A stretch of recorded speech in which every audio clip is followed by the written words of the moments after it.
Hello guys and welcome back to Planet 40k Necrons. Now we did have something else planned for today, but we've had an update from the Warhammer community webpage in regards to the index cards for 10th edition. There has been an update, so we're going to go through some of those changes. We're also going to throw in some of the previous changes because we actually didn't even talk about them.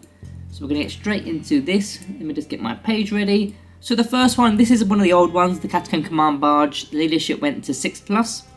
And it used to be, I think it used to be a 7+. That's one of the old things, so don't worry too much if you already know about that.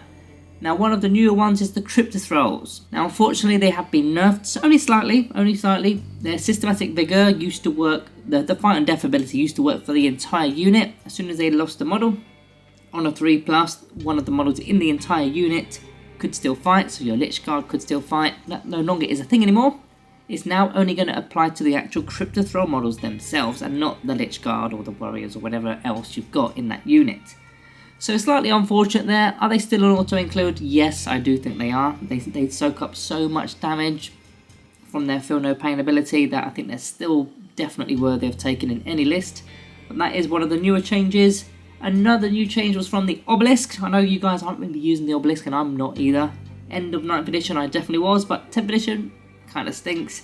And what have they done to that? So basically the gravity pulse ability in the original index, it related to their movement, their charge and all that, and their advance and charge moves. But the actual writing or the write-up of the ability says you do it in the movement phase or your opponent's movement phase, but it only lasts at the end of the phase. So therefore how could it apply to a charge move because that isn't in that phase? So they've rectified that by changing it till the end of the turn, which is just, you know, we kind of already knew that, but now it's in black and white for us to see. So that's one of the other newer changes. The Overlord's got a 6+ leadership, which was one of the older changes, so you probably already know about that one. Then the two, I suppose these are good things. These are the buffs. These are the things I really like. First of all, the Silent King. The Deadly Demise ability now only applies when the Silent King himself actually does get destroyed.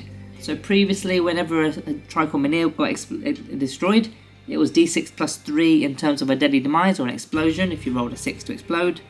And every time you reanimate one of these things, there's a chance of it exploding if it gets destroyed again. So there were so many opportunities for this thing to take wounds from just explosions, but now it is just when the Silent King goes, which means the whole unit's gone anyway, right? So that is definitely a buff.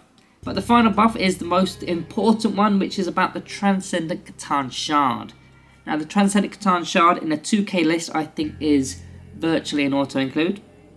It's an epic hero. No, it's not an epic hero. That's the whole point of it. It's not an epic hero, so you can take the enhancement, the Septurnal Weave, for that 4+ Feel No Pain save. But now they've given it reanimation protocols. It was the only unit in the entire index that didn't have RP.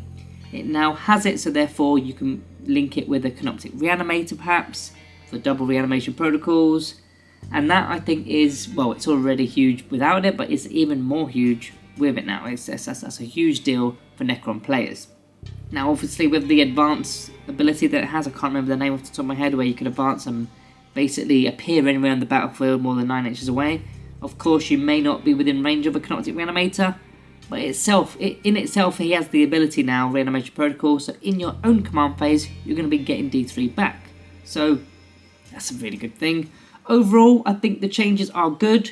It's a shame about the Cryptothralls, but realistically that was probably rules as intended. We have to admit that. And the other ones are good. I think they're all good. So yeah, thumbs up from me, from Games Workshop on that front. But yeah guys, it's just a short video for you today. I will be back in a couple of days with the video that I intended to bring out today, which was relating to the Cryptex, your best Cryptex, or my best Cryptex. So we're going to be giving you that in a few days' time. But other than that guys, all that's left to say, thank you all for watching. See you in the next one.